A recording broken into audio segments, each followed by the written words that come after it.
Sa mga nakalipas na taon, ilang minero na ang nasawi sa magkakahiwalay na aksidente sa mga minahan. Noong nakarang taon nga, sa Paracali, Camarines Norte pa lang, 2 trahedya na ang naitala. Balitang hatid ni Bam Alegre. Maituturing daw na isa sa mga deadliest large-scale mining accident sa ating kasaysayan, ang trahedya sa open pit coal mine sa Semirara Island sa Antique. Pero, di hamak na mas marami na ang namamatay sa mga aksidente sa mga small-scale mines sa bansa. Mas peligroso din ito kung illegal ang operasyon. Masasabi raw kasing ligtas sa mga open pit mine, lalo na kung coal ang minimina, ayon kay Acting Energy Undersecretary Ramon Oca. Wala raw naiibang combustible gas na maaaring sumabog dito, hindi tulad ng sitwasyon sa mga minahan sa ilalim ng lupa.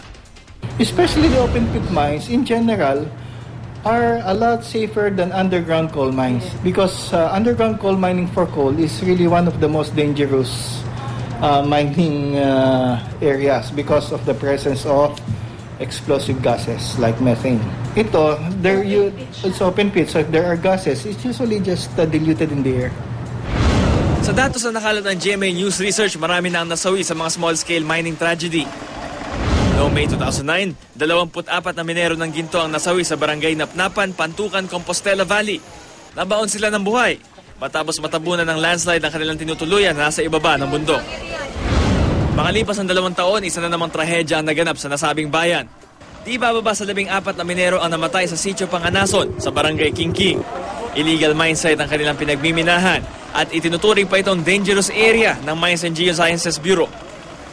6 na minero naman ang patay ng pasukin ng tubig ang mine tunnel sa Antamok Goldfield sa Benguet noong 2008. 10 sa kanilang kasamahan ang nailigtas matapos ang ilang araw na pagkakatrap.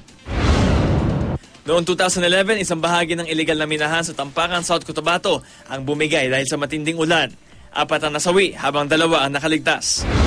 2 mining tragedy naman ang naganap sa Barangay Palanas, Paracali, Camarines Norte noong nakaraang taon. Enero nang malunod ang 2 minero matapos bahain ang pinagtatrabahuan nilang illegal na minahan. Nobyembre naman ang masawi ang 3 minero nang mag-collapse ang isang small-scale mining pit.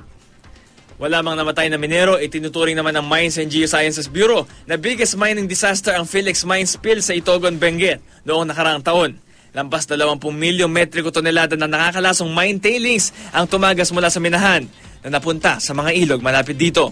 10 beses daw na mas marami ito sa tumagas na kemikal noon sa Marcopper Mine tragedy sa Marinduque. Bam Alegre, GMA News.